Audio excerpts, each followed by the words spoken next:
নমস্কার, সবাই সুস্থ থাকুন, ভালো থাকুন, আনন্দে থাকুন।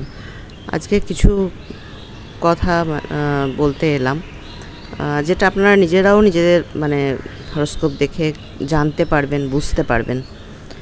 সেটা হচ্ছে যে আমাদের তো অনেকগুলো ছকে তো 12খানা ঘর আর 9খানা গ্রহ, তারপরে নক্ষত্র, শ্লাব নক্ষত্র সেগুলো আছে, সেগুলো বাদ দিচ্ছি, আমি গ্রহের কথাই বলছি। তো কোনো কোনো গ্রহ আছে 1 ডিগ্রি 2 ডিগ্রিতে রয়েছে, আবার কোনো কোনো গ্রহ রয়েছে যেটা 28 ডিগ্রি 29 ডিগ্রিতেও রয়েছে। তাহলে এটার হেরফের হওয়ার মানে কি? তো কোনো মানে নেই, শুধুই কি এরকম ডিগ্রিতে রয়েছে, কেউ কম ডিগ্রি কেউ বেশি ডিগ্রি, শুধুই কি রয়েছে তা তো নয়, কিছু একটা তো কারণ আছেই। আর কোনটা কমে আছে কোনটা বেশিতে আছে এটা আপনারা নিজেরাও বুঝতে পারবেন, কারণ এখন তো ল্যাপটপে এখন তো আর অঙ্ক করে ছক কষতে হয় না, সেটা আমরা শিখেছিলাম, করতামও, কিন্তু তারপর থেকে যখন ল্যাপটপে এসে গেছে এখন তো সেসব অঙ্ক আর হাতে করি না, সেগুলো এখন ল্যাপটপে মারলেই পাওয়া যায়। তো সেটা আপনারাও দেখে নিতে পারেন যে কোন গ্রহটা আপনার কোন ঘরে কত ডিগ্রিতে আছে। তো সেই ব্যাপারে বলবো যে কম ডিগ্রির মানেটা কি আর বেশি ডিগ্রির মানেটা কি। কম ডিগ্রি মানে যে গ্রহটা খুব কম ডিগ্রিতে আছে, মানে একটা ঘরে সে হয়তো 1 ডিগ্রি বা 2 ডিগ্রি বা 3 ডিগ্রিতে রয়েছে এরকম,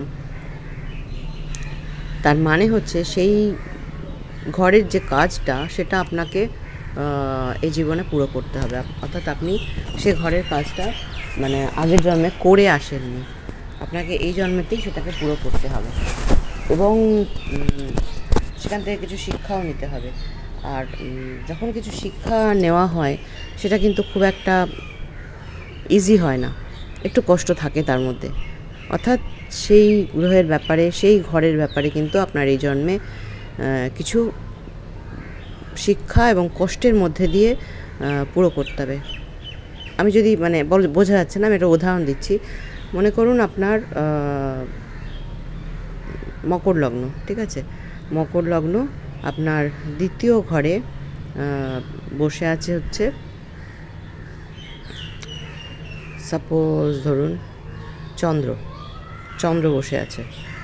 মকর লগ্নে চন্দ্র হচ্ছে সপ্তমপতি, সপ্তম ঘরের অধিপতি। সে দ্বিতীয় বসে আছে খুব কম কম ডিগ্রিতে। তাহলে কি হলো, দ্বিতীয় ঘর থেকে আমরা দেখি হচ্ছে টাকা পয়সা, আমরা দেখি আত্মীয় স্বজন, আত্মীয় কুটুম্ব। তাহলে সেই ব্যাপারটাতে এই টাকা পয়সা এবং আত্মীয় কুটুম্বর ব্যাপারে কিন্তু আপনাকে বেশ বেগ পেতে হবে, বেশ কিছু শিক্ষা পেয়ে আপনাকে এগোতে হবে।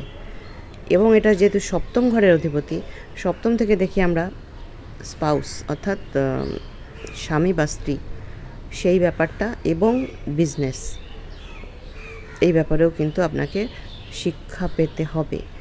আপনি ইচ্ছা করুন বা না করুন, এটা না করে আপনি এগোতে পারবেন না।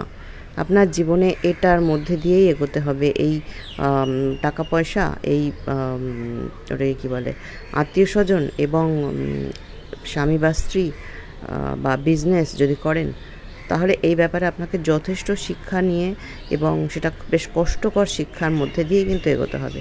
এটা থেকে না পেরোলে, এটা আপনার কর্ম, এই কর্মটা আপনার বাকি রয়েছে, এই কর্মটা না করলে যেটা খুব বেশি ডিগ্রিতে রয়েছে যে গ্রহটা, তার দিকে আপনি যেতে পারবেন না। বেশি ডিগ্রির কথাটাও বলবো। বেশি ডিগ্রি মানে হচ্ছে ধরুন একটা ঘরে 28 ডিগ্রি 27 ডিগ্রিতে রয়েছে, অর্থাৎ ঘরটা তো 30 ডিগ্রির, অর্থাৎ সে শেষের দিকে রয়েছে। তার মানে আপনি আগের জন্মে সেই কাজটা খুব ভালোভাবেই করে এসছেন, একটুখানি বাকি ছিল, সেটা আপনাকে করতে হবে। কিন্তু কম ডিগ্রি মানে হচ্ছে ওই যে 1-2 ডিগ্রি, সবে আপনি ঢুকেছেন, আগের ঘরটা পেরিয়ে সবে আপনি ঢুকেছেন, আগের ঘরটা আপনি খুব ভালোভাবে সেটাকে উপভোগ করে এসছেন এই গ্রহটা, কিন্তু যে ঘরটায় ঢুকলো সেই ঘরটা কোনো কর্মই আপনি করে আসেননি, বেরিয়ে চলে এসছেন নতুন ইয়েতে।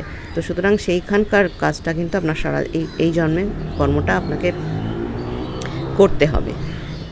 আর যেটা বেশি ডিগ্রিতে আছে, ধরুন আপনার, আমি বলছি দ্বিতীয় ঘরেই যদি আপনার ওই চন্দ্রটা 27 ডিগ্রিতে থাকে, তার দ্বিতীয় ঘর যে বললাম টাকা পয়সা, আত্মীয় স্বজন, আর সপ্তম ঘর স্পাউস, অর্থাৎ স্বামী স্ত্রী বা বিজনেস।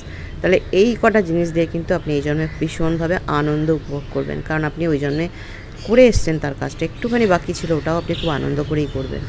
যেটা কম ডিগ্রির ব্যাপারটা সেটা আপনি খুব কষ্ট করে মজবুরিতে করবেন, কিন্তু যেটা বেশি ডিগ্রি সেটা কিন্তু আপনি খুব আনন্দের সাথেই করবেন। কিন্তু কম ডিগ্রিটা আপনি অ্যাভয়েড করতে পারবেন না, আপনাকে এই জীবনে এই কর্মটা নিতেই হবে। এটাই হচ্ছে এই কম ডিগ্রি বা বেশি ডিগ্রির মানে। ভালো থাকবেন সবাই।